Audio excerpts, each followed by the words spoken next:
സലു കിച്ചണിലേക്ക് സ്വാഗതം. ഇന്ന് നമുക്ക് ലഞ്ചിന് വേണ്ടിയിട്ട് ഒരു അടിപൊളി റെസിപ്പി തയ്യാറാക്കാൻ 2.5 കപ്പ് ബസ്മതി റൈസ് ഞാനിവിടെ എടുത്തിട്ടുണ്ട്. നന്നായിട്ടൊന്ന് കഴുകിയിട്ട് കുറച്ചധികം വെള്ളം ഒഴിച്ചിട്ട് ഒരു 20 മിനിറ്റ് കുതിരാനായിട്ട് നമുക്കൊന്ന് മാറ്റി വെക്കണം. ഞാനിവിടെ 3/4 കിലോ ചിക്കൻ എടുത്തിട്ടുണ്ട്. ഇതിലേക്ക് ഞാൻ 1 ടീസ്പൂൺ മഞ്ഞൾപ്പൊടി, 2 ടീസ്പൂൺ മല്ലിപ്പൊടി, 1 teaspoon Kashmiri chilli powder, 2 teaspoon garam masala പൊടി, ഇത് വീട്ടിൽ തന്നെ പൊടിച്ചെടുത്തതാണ്, പാകത്തിനുള്ള ഉപ്പ്, പിന്നെ നമുക്ക് വേണ്ടത് തൈരാണ്. അധികം പുളിപ്പില്ലാത്ത 2 ടേബിൾ സ്പൂൺ തൈര് ഞാനിവിടെ എടുത്തിട്ടുണ്ട്. അപ്പം ഇതെല്ലാം ചേർത്തിട്ട് നമുക്ക് നന്നായിട്ടൊന്ന് മിക്സ് ചെയ്തെടുക്കാം. അപ്പം തൈരൊക്കെ ചേർക്കുന്നത് കൊണ്ട് തന്നെ നമ്മുടെ ചിക്കൻ വളരെ നല്ല പെട്ടെന്ന് തന്നെ സോഫ്റ്റ് ആയി കിട്ടും കേട്ടോ. അപ്പോൾ ഇത് ഞാൻ മസാല പിടിക്കാനായിട്ട് ഇത് ഒരു 15 മിനിറ്റ് ഞാൻ മാറ്റി വെക്കുന്നുള്ളൂ. ഒരു പാത്രത്തിലേക്ക് ഞാൻ കുറച്ചധികം വെള്ളം തിളപ്പിക്കാൻ വെച്ചിട്ടുണ്ട്. തിള വരുന്ന സമയത്ത് നമുക്ക് ഇതിലേക്ക് പാകത്തിനുള്ള ഉപ്പും 2-3 പട്ട, 3 ഗ്രാമ്പു, 3 ഏലക്കായ, 1/4 ടീസ്പൂൺ കുരുമുളക്, ഒരു 4 പച്ചമുളക്, ഇത്രയും കൂടി ഇതിലേക്ക് ഇട്ട ശേഷം ഇതുപോലെ തിള വരുമ്പോഴേക്ക് നമുക്ക് ഈ കഴുകി ഊറ്റി വെച്ചിരിക്കുന്ന അരി ഉണ്ടല്ലോ അത് ഇതിലേക്ക് ഇട്ട് കൊടുക്കാം. അപ്പോൾ ഇത് നമ്മൾ വറ്റിച്ചെടുക്കുന്ന റൈസ് അല്ല, ഡ്രെയിൻ ചെയ്തെടുക്കുന്ന റൈസാണ്. നമ്മളിത് കുടത്തിലാണ് തയ്യാറാക്കുന്നത്. അപ്പോൾ കുടം അടുപ്പത്തേക്ക് വെച്ച ശേഷം ഞാൻ 2 ടേബിൾ സ്പൂൺ നെയ്യ് ഒഴിച്ചു കൊടുക്കുകയാണ്. ഇതോടൊപ്പം തന്നെ നമുക്ക് 1 ടേബിൾ സ്പൂണോളം ഓയിൽ ഒഴിച്ചു കൊടുക്കാം. പിന്നെ 3 സവാള സ്ലൈസ് ചെയ്തത് നമുക്ക് ഇതിലേക്ക് ഇട്ടിട്ടൊന്ന് വഴറ്റി കൊടുക്കണം. അപ്പോൾ സവാള നമ്മൾ ഈ കുടത്തിൽ വെച്ചത് കൊണ്ട് തന്നെ നമുക്ക് പെട്ടെന്ന് റെഡിയായി കിട്ടും കേട്ടോ. ഒന്ന് ചൂടാവുമ്പോഴേക്ക് തന്നെ നമുക്കിത് വഴറ്റിയെടുക്കാനായിട്ട് സാധിക്കും. അപ്പോൾ ഈ സമയം നമ്മുടെ റൈസ് എന്തായെന്ന് നോക്കാം. റൈസ് നമുക്കൊരു അതായത് നമ്മൾ കയ്യിൽ റൈസ് ഇങ്ങനെ എടുക്കുമ്പം മുറിച്ചെടുക്കുമ്പം ഒടിഞ്ഞു വരുന്ന ആ ഒരു പരുവാണ് കേട്ടോ. അതായത് ഒരു 30-40% മാത്രം വെന്താൽ മതി, ഓവറായിട്ട് വേഗരുത് കേട്ടോ. അത് പ്രത്യേകം ഒന്ന് ശ്രദ്ധിച്ചേക്കണേ. ഇതാണ് ഇതിൻ്റെ ഒരു പരുവെന്ന് പറയുന്നത്. ഇനി ഞാനിത് ഡ്രെയിൻ ചെയ്ത് എടുക്കാൻ പോവാണ്. അപ്പോൾ നമ്മളുടെ സവാളയൊക്കെ വഴണ്ട് വരുന്നുണ്ട്. അപ്പം ഞാൻ ഇതുപോലെ ഒന്ന് ഇളക്കി കൊടുക്കുകയാണ്. അപ്പോൾ ഇത് കുടത്തിലായതുകൊണ്ട് തന്നെ നമുക്കിത് പെട്ടെന്ന് റെഡിയാക്കി എടുക്കാൻ പറ്റും കേട്ടോ. ഇനി ഞാനിതാ 1.5 ടേബിൾ സ്പൂണോളം ഇഞ്ചി വെളുത്തുള്ളി പേസ്റ്റും 2 പച്ചമുളകും കൂടി ഇട്ട് കൊടുക്കുകയാണ്. അപ്പോൾ ഇഞ്ചി വെളുത്തുള്ളി പേസ്റ്റ് ഞാൻ ഇവിടെ റെഡിയാക്കി ഫ്രീസറിൽ സൂക്ഷിക്കുന്നത് കാരണം ഇങ്ങനെയൊക്കെ കുക്ക് ചെയ്യുമ്പം നമുക്ക് എളുപ്പമാണ് കേട്ടോ അത് എടുത്തിട്ട് കുക്ക് ചെയ്യാനായിട്ട്. ഇനി നമുക്കിതിലേക്ക് വേണ്ടത് 1 തക്കാളിയാണ്. തക്കാളിയുടെ എണ്ണം കൂടേണ്ട ആവശ്യമില്ല കേട്ടോ, ഒരെണ്ണം മാത്രം ചേർത്താൽ മതി. കുറച്ച് മല്ലിയിലയും കൂടി ഇട്ട് കൊടുക്കാം. ഇനി നിങ്ങൾക്ക് പുതിനയില ഇഷ്ടമാണെങ്കിൽ പുതിനയിലയും ഈ കൂട്ടത്തിൽ നമുക്ക് ചേർത്ത് കൊടുക്കാം. അപ്പം എൻ്റെ കയ്യിൽ പുതിനയില ഇല്ലാത്തത് കൊണ്ട് ഞാനിപ്പം ഇതിലേക്ക് പുതിനയിലയൊന്നും ചേർക്കുന്നില്ല. എന്നിട്ട് നമുക്ക് ഇതുപോലെ ഒന്ന് വഴറ്റി കൊടുത്ത ശേഷം നമ്മൾ മാരിനേറ്റ് ചെയ്ത് വെച്ചിരിക്കുന്ന ചിക്കൻ ഉണ്ടല്ലോ അത് നമുക്ക് ഇതിലേക്ക് ഇട്ട് കൊടുക്കണം. ഇട്ട് കൊടുത്ത ശേഷം നമുക്കിനിയിപ്പം ഇതിപ്പം ആ ചാറെല്ലാം നല്ലതുപോലെ ഇതിലേക്ക് വരത്തക്ക രീതിയിൽ ഒന്ന് ഇട്ട് കൊടുക്കണേ. എന്നിട്ട് ഇതുപോലെ ഒന്ന് നമുക്കൊന്ന് ഇളക്കി കൊടുക്കാം. അടി ചേർത്തൊന്ന് ഇളക്കിയെടുക്കണം. സവാളയും ചിക്കനും ഒക്കെ മിക്സ് ആവത്തക്ക രീതിയിൽ ഇളക്കണം. എന്നിട്ട് ഞാൻ ഒന്ന് മൂടി വെച്ച് കൊടുക്കാണ് കേട്ടോ. ഒരു 5 മിനിറ്റ് കഴിഞ്ഞിട്ട് ഞാൻ അടപ്പ് മാറ്റിയിട്ട് വീണ്ടും ഇതൊന്ന് ഇളക്കി കൊടുക്കാണ്. ഒരുപാട് നേരം നമ്മളിങ്ങനെ വെക്കേണ്ട ആവശ്യമില്ല കേട്ടോ. അപ്പോൾ എല്ലാം ചേർത്ത് ഞാൻ ഇളക്കി എടുത്തിട്ടുണ്ട്. ഇനി നമുക്കിതിലേക്ക് വേണ്ട തേങ്ങാപ്പാലാണ്. ഞാനിവിടെ 1 കപ്പോളം തേങ്ങാപ്പാല്, നല്ല കുറുകിയ തേങ്ങാപ്പാലാണ് ഒഴിച്ചു കൊടുക്കുന്നത്. തേങ്ങാപ്പാൽ ചേർത്തിട്ട് നമ്മളിത് ഉണ്ടാക്കിയെടുക്കുമ്പം അടിപൊളി ടേസ്റ്റാണ് കേട്ടോ. തേങ്ങാപ്പാലും ചേർത്ത് നമുക്ക് എല്ലാം വീണ്ടും നന്നായിട്ടൊന്ന് മിക്സ് ചെയ്ത് കൊടുക്കണം. അപ്പം ഇതിലേക്ക് ഇനി നമ്മൾ വെള്ളമൊന്നും ആഡ് ചെയ്യേണ്ട ആവശ്യമില്ല. വളരെ ലോ ഫ്ലെയിമിൽ വേണം ഇനി നമുക്ക് ഫ്ലെയിം വെച്ച് കൊടുക്കാം. അപ്പം ഞാൻ ഡ്രെയിൻ ചെയ്തിരിക്കുന്ന റൈസ് ഉണ്ടല്ലോ അത് ഞാൻ ഇപ്പോൾ ഈ ചിക്കൻ്റെ മീതെ ഇതുപോലെ ഇട്ട് കൊടുക്കുകയാണ് കേട്ടോ. അപ്പം നമ്മൾ ഇനി ഇങ്ങനെയാണ് ഇത് റെഡിയാക്കി എടുക്കുന്നത്. അപ്പം ഞാൻ പകുതി റൈസ് ഇട്ട് കൊടുത്ത ശേഷം ഫ്രൈ ചെയ്തെടുത്ത് വെച്ചിരിക്കുന്ന സവാള നേരത്തെ തന്നെ ഫ്രൈ ചെയ്തെടുത്ത് വെച്ചിട്ടുണ്ടായിരുന്നു കേട്ടോ. പിന്നെ കുറച്ച് അണ്ടിപ്പരിപ്പും കിസ്മിസും ഒക്കെ ഇട്ട് കൊടുക്കുകയാണ്. പിന്നെ നമ്മളുടെ മല്ലിയിലയും കൂടി ഇട്ട് കൊടുക്കുകയാണ്. അതിന് മീതെ ഞാൻ വീണ്ടും ഈ റൈസ് ഒന്ന് ചേർത്ത് കൊടുക്കുകയാണ്. അപ്പം നിങ്ങൾക്ക് പൈനാപ്പിൾ ഇഷ്ടമാണെങ്കിൽ പൈനാപ്പിൾ ഈ ഒരു അവസരത്തിൽ ഇട്ട് കൊടുക്കാം. അതുപോലെ തന്നെ മുട്ട പുഴുങ്ങിയതും വേണമെങ്കിൽ വെച്ചു കൊടുക്കാം കേട്ടോ. ഇപ്പം ഞാൻ അതൊന്നും ചെയ്യുന്നില്ല, സിമ്പിളായിട്ടുള്ള ഒരു അടിപൊളി സംഭവമാണ് ഉണ്ടാക്കുന്നത്. അപ്പോൾ വീണ്ടും ഞാൻ റൈസിന് മീതെ ഈ പറഞ്ഞ സവാളയും വറുത്തതും അണ്ടിപ്പരിപ്പ് കിസ്മസ് ഒക്കെ വെച്ച ശേഷം ഒരു വാഴയില വാട്ടിയെടുത്തത് ഞാൻ അതിങ്ങനെ ടൈറ്റ് ചെയ്ത് ഉള്ളിലേക്ക് ഇറക്കിയാണ് ഞാനൊന്ന് കവർ ചെയ്തെടുക്കുന്നത് കേട്ടോ. ഇതൊക്കെ നിങ്ങളുടെ ഇഷ്ടത്തിനനുസരിച്ച് എങ്ങനെയാന്ന് വെച്ചാൽ ചെയ്യാം. അതിലുള്ളിലെ ആവി പുറത്ത് പോരുത്, അത്ര മാത്രമേ ഉള്ളൂ. അപ്പം ഞാൻ വീണ്ടും ഒരു അലുമിനിയം ഫോയിൽ കൊണ്ട് ഈ കുടം അങ്ങ് കവർ ചെയ്യാൻ പോവാണ്. അപ്പം നിങ്ങൾ മൈദാമാവ് വെച്ചിട്ട് അടപ്പ് വെച്ച് അടയ്ക്കണമെങ്കിൽ അങ്ങനെ ചെയ്യാം. ശരിക്കും പറഞ്ഞാൽ അതിൻ്റെ ഒന്നും ആവശ്യമില്ല കേട്ടോ. ഇതുപോലെ ഒന്ന് കവർ ചെയ്ത് അടപ്പ് കൊണ്ടൊന്ന് മൂടി വെച്ചാൽ മതി. ഞാൻ 30 മിനിറ്റ് വളരെ ലോ ഫ്ലെയിമിൽ വെച്ചിട്ടാണ് ഇത് റെഡിയാക്കി എടുത്തത്. അതിനുശേഷം ഞാൻ ഫോയിൽ മാറ്റി ഇനിയിപ്പം വാഴയില മാറ്റുവാണ്. അപ്പോൾ വാഴയില മാറ്റുമ്പോൾ തന്നെ നല്ല അടിപൊളി മണം വരുന്നുണ്ട്. സൂപ്പർ മണമാണ് കേട്ടോ. ശരിക്കും പറഞ്ഞാൽ ഈ വീടിനുള്ളിലൊക്കെ ഈ ഒരു ബിരിയാണിയുടെ മണമാണ് നമ്മൾ ആ വാഴയില മാറ്റുമ്പോഴേക്ക് വരുന്നത്. കണ്ടോ, ഒട്ടും ആ ചോറ് ഒട്ടിപ്പിടിക്കുകയോ അല്ലെങ്കിൽ പൊടിഞ്ഞു പോവുകയോ ഒന്നും ചെയ്തിട്ടില്ല. നല്ല ചോറായിട്ട് തന്നെ ഇരിക്കുന്നുണ്ട്. അപ്പം ഞാനിത് മിക്സ് ചെയ്തിട്ട് സെർവിങ് പ്ലേറ്റിലേക്ക് മാറ്റുവാണ്. അടിപൊളി ബിരിയാണിയാണ് കേട്ടോ. അപ്പം നിങ്ങൾ ട്രൈ ചെയ്യാത്തവർ ട്രൈ ചെയ്ത് നോക്കണം. അപ്പോൾ പനീർ വെച്ചും ബീഫും മട്ടണും ഒക്കെ വെച്ചിട്ടും കുടം ബിരിയാണി തയ്യാറാക്കുന്നവരുണ്ടാവുമല്ലോ. അതിൽ നിങ്ങൾക്ക് ഏറ്റവും ഇഷ്ടപ്പെട്ട കുടം ബിരിയാണി ഏതാണെന്ന് കൂടി ഒന്ന് പറയണം കേട്ടോ. അപ്പൊ വളരെ ടേസ്റ്റി ആയിട്ടുള്ള കുടം ബിരിയാണി ഇവിടെ റെഡി ആയിട്ടുണ്ട്. അപ്പൊ നിങ്ങൾ എല്ലാവരും ഒന്ന് ട്രൈ ചെയ്ത് നോക്കണേ. സന്ധ്യ ആയപ്പോഴേക്ക് ഞങ്ങളൊന്ന് പുറത്തേക്ക് ഇറങ്ങി. ഇപ്പൊ സുൽത്താൻ വന്ന ശേഷം ഞങ്ങള് അങ്ങനെ പുറത്തേക്കൊന്നും ഇറങ്ങിയിട്ടില്ലായിരുന്നു.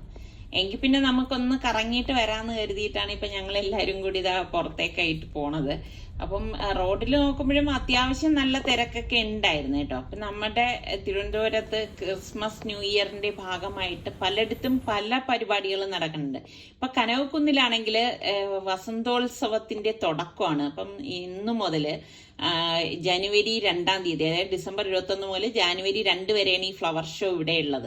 അപ്പം ഞങ്ങൾ നോക്കുമ്പോഴേക്കും നല്ല തിരക്ക് കേട്ടോ. ശരിക്കും പാർക്കിംഗ് കിട്ടാൻ തന്നെ നല്ല ബുദ്ധിമുട്ടി.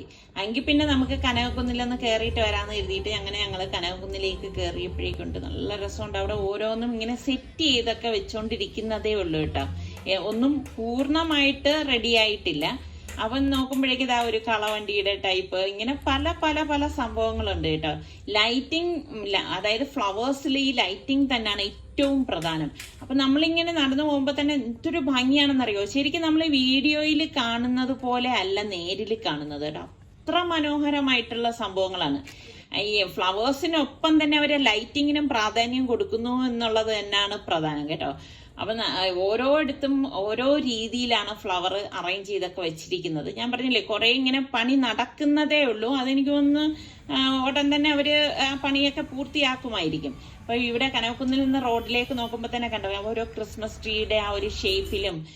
ശരിക്കും ഇവിടെ വന്ന് ഇതൊക്കെ കണ്ടപ്പോൾ എനിക്ക് തോന്നിയെന്ന് വെച്ചാല് ഫ്രണ്ടില്, കനകക്കുന്നിന്റെ ഫ്രണ്ടിലാണ് കേട്ടോ ഇത് ഇങ്ങനെ ഒരു കട്ടൗട്ടും അതില് ലൈറ്റിങ്ങും ഒക്കെ ആയിട്ട് അടിപൊളിയാണ് കേട്ടോ. അപ്പൊ നമ്മൾ ഈ ദുബായിലൊക്കെ മിറക്കിൾ ഗാർഡനിൽ പോകത്തില്ലേ, ആ ഒരു രീതിക്കൊക്കെയാണ് ഓരോന്നും ഇവര് സെറ്റ് ചെയ്തോണ്ടൊക്കെ ഇരിക്കുന്നത്. അപ്പൊ നമുക്ക് കാണുമ്പോൾ ശരിക്കും പറഞ്ഞാൽ നമ്മുടെ കണ്ണുകളൊക്കെ നല്ല ഒരു എന്ത് പറയാ മൊഞ്ചായി മാറും എന്ന് പറയത്തില്ലേ, അത് തന്നെയാണ്. അത്ര ഭംഗിയുണ്ട് കേട്ടോ.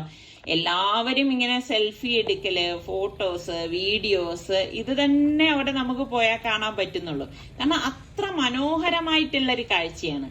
അപ്പം നമ്മളുടെ തിരുവനന്തപുരത്ത് ഇതൊക്കെയാണ് നമ്മൾക്ക് ഏറ്റവും സന്തോഷം തോന്നുന്നത്. കാരണം ഒരു ഇതുപോലെ എന്തെങ്കിലും ആഘോഷങ്ങളുടെ പരിപാടിയായിട്ട് ഇങ്ങനെയുള്ള സംഭവങ്ങളൊക്കെ ഇവിടെ വരാറുണ്ട്.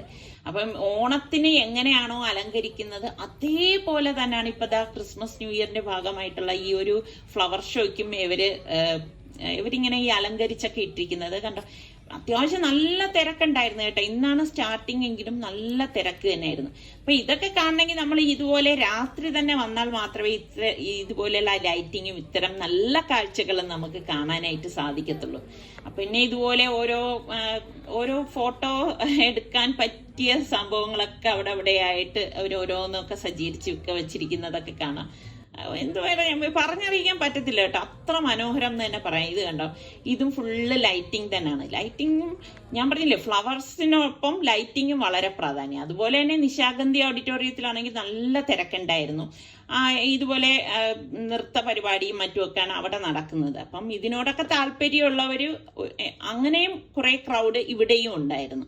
അപ്പൊ ഇതൊക്കെ കണ്ട് ആസ്വദിച്ച് നടക്കുമ്പോ തന്നെ നല്ല രസമാണ് കേട്ടോ. അപ്പൊ ഇതിനിടയിൽ ഇതുപോലെയുള്ള ഫുഡ് ഐറ്റംസ്, അതായത് ഇതിപ്പോ നമ്മുടെ പോപ്കോൺ ഒക്കെയാണ്, അങ്ങനെയുള്ള സംഭവങ്ങളും ഒക്കെ ഉണ്ട്. എല്ലാം മൊത്തത്തിൽ പറഞ്ഞു കഴിഞ്ഞാൽ നല്ല രസമുണ്ട് കേട്ടോ.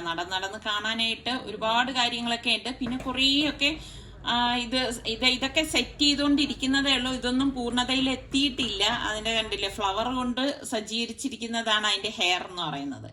അപ്പൊ ഇങ്ങനെ കണ്ട് നമുക്ക് ആസ്വദിക്കാൻ ഒത്തിരിയുണ്ട്, പ്രത്യേകിച്ച് കുട്ടികളെ കേട്ടോ. ഇപ്പൊ എനിക്ക് തോന്നുന്നു നമ്മുടെ സ്കൂളൊക്കെ പൂട്ടിയിരിക്കുന്ന ആ ഒരു സമയമാണല്ലോ.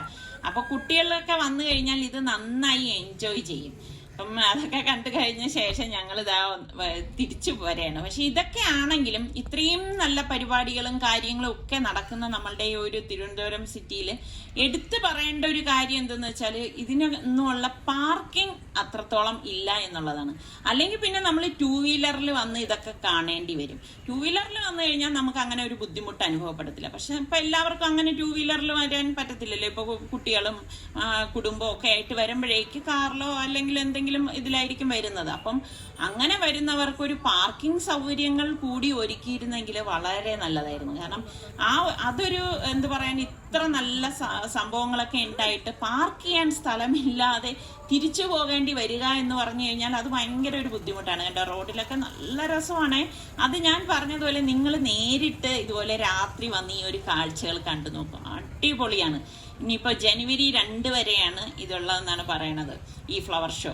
അപ്പോൾ കാണാത്തവരൊക്കെ ഉണ്ടെങ്കിൽ വന്ന് കുട്ടികൾക്കൊക്കെ ആയാലും വളരെ ഇഷ്ടപ്പെടും. കണ്ടില്ലേ റോഡിലൊക്കെ എന്ത് രസമാണെന്നറിയാമോ, ലൈറ്റുകളുടെ ഒരു അലങ്കാരം തന്നെയാണ്. അത് പല നിറങ്ങളിൽ നമ്മളിങ്ങനെ നടന്നു പോയാൽ പോലും നന്നായി നമുക്കിത് ആസ്വദിച്ച് എന്ത് പറയാൻ ഒരു ഭയങ്കര ഒരു മനസ്സിനൊക്കെ സന്തോഷം നൽകുന്ന കുറേ കാഴ്ചകളാണ് കേട്ടോ. ഇതാണ് ഇതിന്റെ ഒരു ഫ്രണ്ട് വ്യൂ എന്ന് പറയുന്നത്. ആ കനകക്കുന്ന് കൊട്ടാരത്തിന്റെ ഫ്രണ്ട് വ്യൂ നമ്മൾ റോഡിൽ നിന്ന് കാണുമ്പം ഈ ഒരു കാഴ്ചയാണ് കാണുന്നത്. അപ്പൊ ഞാൻ ഇതുപോലെ വ്ളോഗിലൂടെ പലതും കാണിക്കുമ്പോഴും ഇവിടെ വന്നിട്ടില്ലാത്ത പലരും ഇത് നന്നായി ആസ്വദിക്കുന്നു എന്നറിയുമ്പോൾ തന്നെ വളരെ സന്തോഷമുണ്ട്.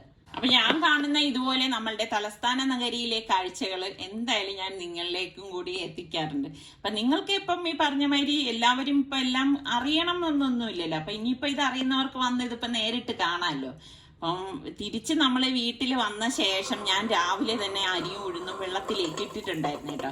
അപ്പം ഇനിയിപ്പം ഇത് അരച്ച് വെച്ചില്ലെങ്കിൽ എന്തെന്ന് വെച്ചാൽ നമ്മുടെ ആ ഉഴുന്ന് വെള്ളത്തിൽ ഇരുന്നിട്ടേ ഒരു വല്ലാത്തൊരു സ്മെല്ലൊക്കെ വരും. അപ്പൊ വേണ്ട, കുറച്ച് നമ്മളൊന്ന് മെനക്കെടണം എന്നല്ലേ ഉള്ളൂ എന്ന് എഴുതിയിട്ട് ഞാനും പിന്നെ ഗ്രൈൻഡറിൽ തന്നെ ഒന്ന് അരച്ചെടുക്കുകയാണ്. അപ്പം നമ്മൾ മിക്സിയിലും ഗ്രൈൻഡറിലും അരച്ചെടുക്കുമ്പം ഒരു വ്യത്യാസമുണ്ട് കേട്ടോ. നമ്മൾ മിക്സിയിലായാലും നമുക്ക് നല്ല സോഫ്റ്റ് ഇഡ്ഡലിയൊക്കെ തന്നെ കിട്ടും. പക്ഷെ നമ്മൾ ഗ്രൈൻഡറിൽ അരച്ചെടുക്കുമ്പോൾ നമുക്ക് മിക്സിയിൽ അരച്ചെടുക്കുന്നതിനേക്കാളും കൂടുതൽ ക്വാണ്ടിറ്റി നമുക്ക് കിട്ടും. കാരണം ആ ഒരു അരവിന് നല്ല പതഞ്ഞ് പൊന്തി വരുന്നത് കാരണം ഇത് രണ്ടും ഞാൻ ഒരേപോലെ ഞാൻ ട്രൈ ചെയ്ത് നോക്കിയതിൽ നിന്ന് ഞാൻ മനസ്സിലാക്കിയ ഒരു സംഭവമാണ് കേട്ടോ. നമ്മൾ മിക്സിയിൽ അരയ്ക്കുമ്പോൾ ക്വാണ്ടിറ്റി കുറവായിരിക്കും, ഗ്രൈൻഡറിൽ അരയ്ക്കുമ്പം നല്ല ക്വാണ്ടിറ്റിയിൽ നമുക്ക് ഇതൊക്കെ അരച്ചെടുക്കാനും സാധിക്കും. കാരണം ഉഴുന്നൊക്കെ നല്ല ഡബിളായിട്ട് നമുക്ക് കിട്ടുകയും ചെയ്യും. നിങ്ങൾക്ക് ഇങ്ങനെ ഒരു അഭിപ്രായം ഉണ്ടോ? ഉണ്ടെങ്കിൽ ഒന്ന് കമന്റ് ചെയ്യണേ. അപ്പൊ എന്റെ അടുത്ത് ഞാൻ കഴിഞ്ഞ പ്രാവശ്യം അരയ്ക്കുന്ന കാണിച്ചപ്പോൾ ആരും എന്റെ അടുത്ത് പറഞ്ഞു ഒരുമിച്ചിട്ട് അരച്ചൂടേന്ന് ചോദിച്ചു. അല്ല, ഞാൻ എപ്പോഴും ഇങ്ങനെ നമ്മൾക്കെപ്പോഴും ഈ ഒരു രീതിയാണ് എനിക്ക് കംഫർട്ട്. അപ്പൊ അതുകൊണ്ട് ഞാൻ ആ ഒരു രീതിയിൽ തന്നെയാണ് അരച്ചെടുക്കുന്നത്. അപ്പൊ അരച്ച് വെച്ച് കഴിഞ്ഞാൽ ഇനിയിപ്പോ നാളത്തെ ബ്രേക്ക്ഫാസ്റ്റിന് പിന്നെ ഒരു ടെൻഷൻ വേണ്ടല്ലോ. അപ്പൊ ഞാനിങ്ങനെയാണ് എവിടെയൊക്കെ പോയിട്ട് വന്നാലും നമുക്ക് ചെയ്യാനുള്ള ജോലികൾ പെട്ടെന്ന് അതങ്ങ് കുറച്ചു നേരം എടുത്തായാലും അതങ്ങ് തീർത്ത് വെക്കും. അപ്പൊ പിന്നെ നമുക്ക് ആ ഒരു മെനക്കേടുമില്ല. ഇനിയിപ്പോ കൈകൊണ്ട് നന്നായിട്ടൊന്ന് മിക്സ് ചെയ്ത ശേഷം ഞാനിത് അടച്ച് മാറ്റി വെക്കും. രാവിലെ ആകുമ്പോഴേക്കും നമുക്ക് നല്ല പൂ പോലത്തെ ഇഡ്ഡലി ചുട്ടെടുക്കാനും സാധിക്കും. അപ്പൊ ഇതൊക്കെയാണ് നമ്മളുടെ ഇന്നത്തെ വിശേഷങ്ങൾ എന്ന് പറയുന്നത്. അപ്പൊ ഇന്നത്തെ നമ്മളുടെ കുടം ബിരിയാണി ട്രൈ ചെയ്യാത്തവര് ട്രൈ ചെയ്ത് നോക്കണം.